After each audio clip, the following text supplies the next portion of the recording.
Hello everyone, welcome to Vanaja vlogs. అందరికీ వినాయక చవితి శుభాకాంక్షలు. ఈ రోజు వీడియో వచ్చేసి వినాయక స్వామి వారికి చేసే ప్రసాదాల్లో ముఖ్యమైనవి నేను చేసిన వంటలు, అలాగే మా ఇంట్లో చేసుకున్న వినాయక పూజా విధానం చూపిస్తాను. వినాయక చవితి ముందు రోజు అయితే మాకు తదియనోములని ఉంటాయి. సో దానికి ఏమేం ప్రిపేర్ చేసుకోవాలో చూపిస్తాను. ఇలా వట్టి బియ్యం పిండిని తడిపి పిండి కుడుములు చేసి స్టీమ్ కి ఉడికించి పెట్టుకోవాలి.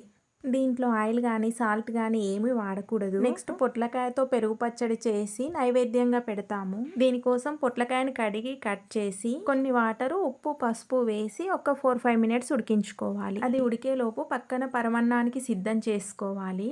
పరమాన్నం వండేటప్పుడు 1 కప్పు రైస్ కి 3 కప్పుల వాటర్ పోసుకొని మెత్తగా ఉడికించి, ఇలా ఉడుకుతున్న టైంలో పావు వంతు పాలు పోసుకొని స్వీట్ కు సరిపడా బెల్లం తురుము కూడా యాడ్ చేసుకొని చిన్న సెగ పైన ఉంచి మొత్తం మిక్స్ అయ్యేలా కలిపి అడుగంటకుండా చూసుకొని కలుపుతూ పక్కన నెయ్యి వేసుకొని ఫ్రై చేసుకున్న జీడిపప్పులను నెయ్యితో సహా పరమాన్నంలో వేసుకొని మొత్తం మిక్స్ చేసుకోవాలి. అంతే అండి, ఎంతో టేస్టీగా ఉండే పరమాన్నం అయితే రెడీ. ఇప్పుడు పొట్లకాయ పెరుగు పచ్చళ్ళలోకి పచ్చిమిర్చిని అయితే వేయించుకొని చల్లార్చుకొని ముందు ఉడికించి పెట్టుకున్న పొట్లకాయ ముక్కలను అలాగే పచ్చిమిర్చిని కూడా వేసి బరకగా మిక్సీ పట్టుకోవాలి. ఇప్పుడు తాలింపు కోసం కడాయి పెట్టుకొని ఆయిల్ వేసుకొని వేడయ్యాక కొంచెం ఆవాలు, జీలకర్ర, ఎండుమిర్చి, కరివేపాకు వేసి మిక్సీ పట్టుకున్న పచ్చిమిర్చి, పొట్లకాయ మిశ్రమం కూడా వేసి 2 to 3 మినిట్స్ ఉడకనివ్వాలి.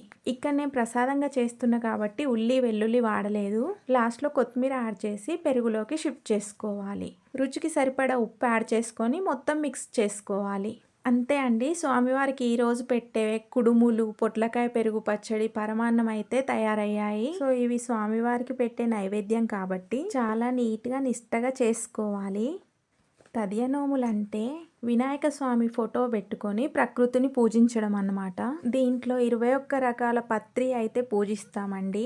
దొరకకపోతే 11 రకాలు, 9 రకాలు, అట్లీస్ట్ 5 రకాల కొమ్మలనైనా తెచ్చి పెట్టుకోవాలి. ఇందులో భాగంగా స్వామివారికి ఎంతో ఇష్టమైన గరిక కూడా ఒకటి. ఇలా అన్ని సెట్ చేసుకున్న తర్వాత మనం ముందే చేసుకున్న కుడుములు, పరమాన్నం కూడా పెట్టుకొని ఇలా పసుపు గౌరమ్మ అయితే తయారు చేసుకోవాలి. తర్వాత హారతి ఇచ్చి కొబ్బరికాయ కొట్టి నైవేద్యాలు అయితే సమర్పించి, అన్ని ఔషధ గుణాలున్న కొమ్మల పూజ కాబట్టి మనకి ఆరోగ్యాలు ప్రసాదించమని మనస్ఫూర్తిగా దండం పెట్టుకోవాలి. నెక్స్ట్ డే అయితే వినాయక చవితి రోజు పూజ. ఇలా చిన్నపాటి మట్టి గణేశుని అయితే పెట్టుకున్నాము. ఇలా పెట్టుకున్న దేవుడే కదండి, భగవంతునికి భక్తిగా పూజ చేశామా లేదా అన్నది ముఖ్యం, అంతేనా కాదా? సో ఇలా చిన్నపాటి డెకరేషన్తో చిన్న బొజ్జ గణపయ్యను అయితే పెట్టాము. ఆయన తినే అన్ని కుడుములు, పులిహోర, పాయసము, అరటిపళ్ళు ఇలా సమర్పించి, ఇలా దీపకాంతుల మధ్య బుజ్జ గణపయ్య వెలిగిపోతున్నాడు చూడండి. అటుకులు, బెల్లం కూడా ప్రసాదంగా పెట్టి మా వారైతే హారతిచ్చి కొబ్బరికాయ కొట్టారు.